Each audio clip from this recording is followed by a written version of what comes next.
महाशिवरात्रि यह केवल एक पर्व नहीं है, यह केवल उपवास या जागरण की रात नहीं है।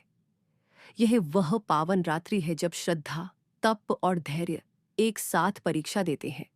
शास्त्रों में कहा गया है कि जो व्यक्ति इस रात पूरे नियम और श्रद्धा के साथ महाशिवरात्रि का व्रत करता है और शिव पार्वती की पवित्र कथा का श्रवण करता है, उसके जीवन के सबसे कठिन विघ्न भी धीरे धीरे शांत होने लगते हैं।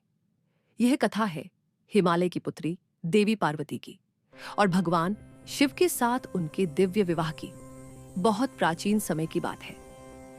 हिमालय राज के घर एक दिव्य कन्या ने जन्म लिया। उस कन्या का नाम रखा गया पार्वती। बाल्यकाल से ही पार्वती का स्वभाव साधारण बालिकाओं से भिन्न था। उन्हें न खेलों में रुचि थी, न आभूषणों में।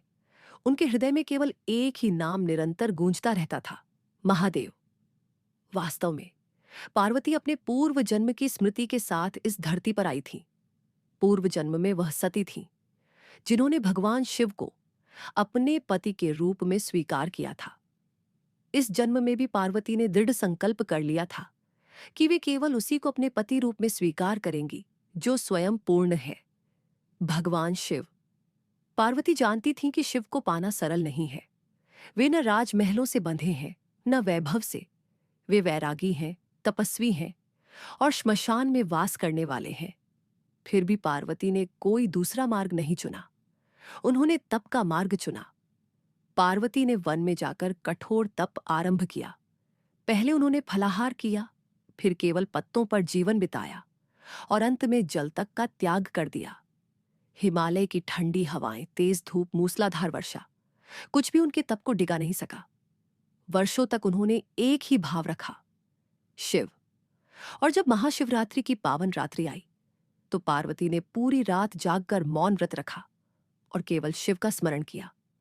उनका तप इतना तीव्र हो चुका था कि देवताओं को भी चिंता होने लगी। यदि पार्वती का तप सफल हो गया तो शिव गृहस्थ बनेंगे और सृष्टि का संतुलन फिर से स्थापित होगा। भगवान शिव ने पार्वती की परीक्षा लेने के लिए एक वृद्ध ब्राह्मण का रूप धारण किया और उनके सामने प्रकट हुए।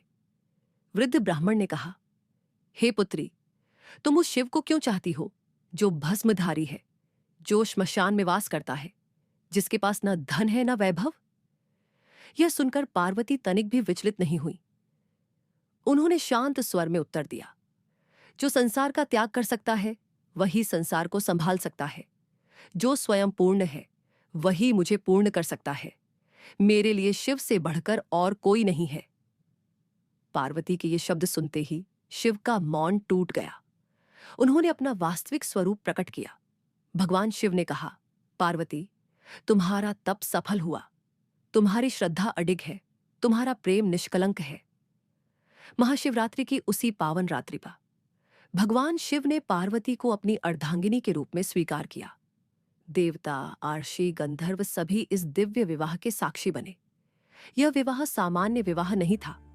यह चेतना और शक्ति का मिलन था। शिव चेतना थे, पार्वती शक्ति थीं, और इसी मिलन से सृष्टि का संतुलन स्थापित हुआ। शास्त्रों में कहा गया है कि जो स्त्री महाशिवरात्रि का व्रत श्रद्धा से करती है, उसे उत्तम पति का वरदान मिलता है। विवाहित स्त्री को दांपत्य सुख की प्राप्ति होती है और पुरुष को संयम, स्थिरता और आत्मबल मिलता है। इसी कारण महाशिवरात्रि का व्रत सभी व्रतों में श्रेष्ठ माना गया है। जो श्रद्धा से इस व्रत का पालन करता है और शिव पार्वती की इस पावन कथा का श्रवण करता है, उसके जीवन से विवाह, संतान और सुख के विघ्न धीरे धीरे दूर हो जाते हैं। महाशिवरात्रि सिर्फ उपवास की रात नहीं है, यह समर्पण की रात है। ओम नमः शिवाय।